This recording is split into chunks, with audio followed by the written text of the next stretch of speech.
Hail, fair pride, I am Z. And I am Evan. Welcome to our Shakespearean episode.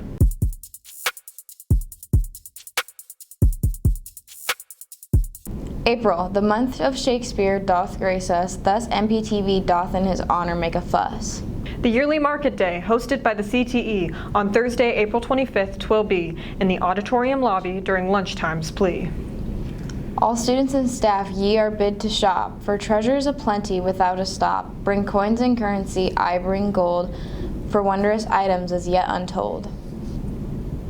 Mountain Point's prom, dripping in diamonds, didst unfold at the AZ Science Center, a tale bold. Here's a recap of the event so grand. In tales of glamour, let us now stand.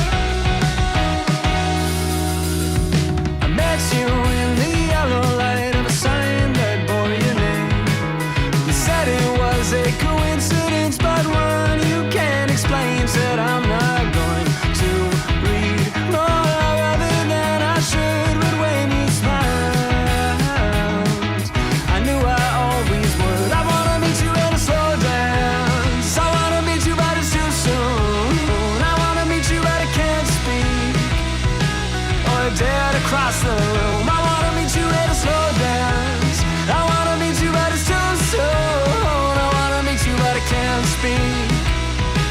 Or dead across the room, but I am trying. Seniors, a mere fortnight doth remain, as doth some teachers their tenures wane. Let us hear of their years, the joys and tears, as bid farewell with hopes and fears. When I first got here in 1993, there was very little diversity. And so everyone looked like I look, but it felt like the kids had more money than the teachers had. I was very happy to be here. I've always been happy to be here, but when we became more diverse as a school, then I felt like it was really my place where I wanted to be. I think last year was my favorite year. This has been a good year, but there was something about last year that was just magical. Roll Pride!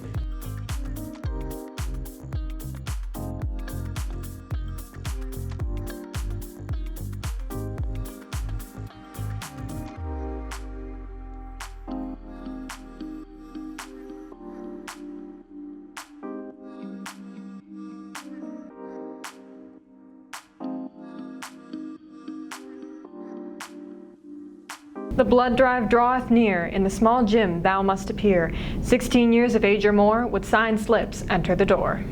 Attention seniors, Senior Sunset will take place on Lovett Field May 17th from 5:30 to 8:30. Entry fee will be $3. Food and drinks and games will be provided for you. This is an opportunity for seniors to have one last keepsake memory before we all go our separate ways. See you there, seniors! Yearbook, a treasure of memories past, a glimpse of times that could not last. Good morning, Pride. Yearbooks are being distributed soon. It'll be May 8th in the 3rd, 4th, and 5th periods in the C&D hallway, specifically room C105. You'll see a big balloon arch, and that is where you go to pick up your yearbooks. You can buy a yearbook at justins.com or using this QR code. Or at C104, you can come by and buy a yearbook cover or some extra pages. We hope you enjoy the 2023-2024 yearbook that Mountain Point students put together just for you guys. Stu co-officers, new and bright, their triumphs hailed neath the day's light.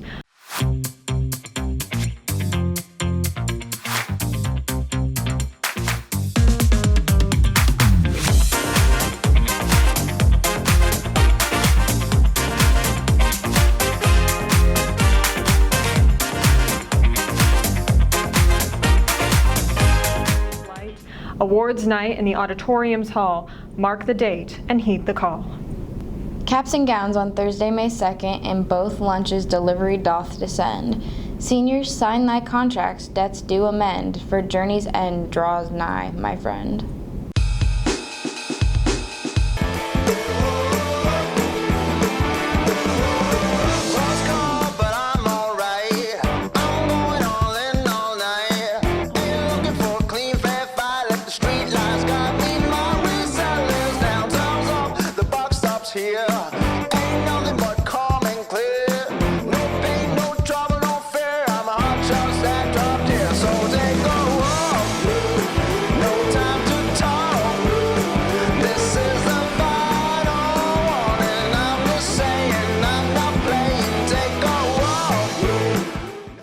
water drive, still in need, bring forth thy bottles, a noble deed.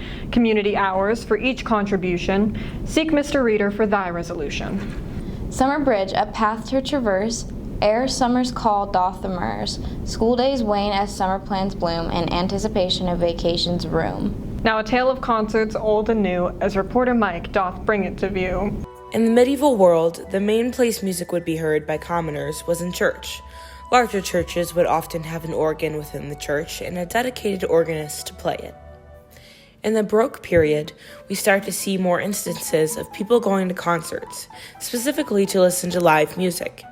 This is when infamous composers like Bach and Mozart made their lasting impression on the musical arts. The 1700s saw the rise of opera and the creation of massive music halls. Subsequently, orchestras began forming all over the world. Jazz and the blues proceeded to become the norm in the new century, making a brand new foundation for all music to follow. It created a divergence from the old norms, and it incorporated much more singing. In the 1950s, rock and roll took off and made concerts a standard. Touring artists like Elvis Presley drew massive crowds to venues all across the nation and the world. In the 60s and 70s, crowd sizes only kept increasing. Major music festivals like Woodstock and Glastonbury had massive crowds and featured the most popular bands of the day. It is also worth mentioning Live Aid in 1985, which was both one of the biggest fundraising and TV music events in history. An estimated total of 1.9 billion people tuned in. The event raised $350 million for famine relief in Africa. In the modern day, pop stars like Taylor Swift attract massive crowds all over the world, as well as online through the power of streaming. Concerts are what connect us all over the world. In sports, a game of Shakespeare or rap, the choice is thine to lead or trap. Good morning, Pride, and we're playing a game. It's either going to be Shakespeare or hip-hop. You decide. Love looks not with the eyes, but with the mind. Rap? No, Shakespeare. How can you ever destroy the beauty from which one came? Rap. Yes, Jay-Z. Through every dark night, there's a bright day after that. Shakespeare. Hip-hop, Tupac. I guess. Whatever. Tupac. Beyond the walls of intelligence, life is defined. Rap. Yeah. Yeah. It was by Nas. Rise like the sun, up at the crack of dawn. I'm gonna say Shakespeare. Rap. It's rap? By Blackalicious. For in that sleep of death, what dreams may come. That's Shakespeare. Yeah. I don't know what Shakespeare, but it's Shakespeare. Hamlet. Hell's empty and all the devils are here. Pass. Socrates, philosophies, and hypotheses can't define. Hip-hop or Shakespeare? Hip-hop. You're right. By Wu-Tang Clan. Men would rather use their broken weapons than their bare hands. Is that Shakespeare or rap? Yeah. Shakespeare. Yes. I was not born under a rhyming planet. Shakespeare. Yes. Woo! Thus concludes our announcements fair and wide. Roll on, O pride, with hearts full of pride. Just move on up. For peace you can find into the street.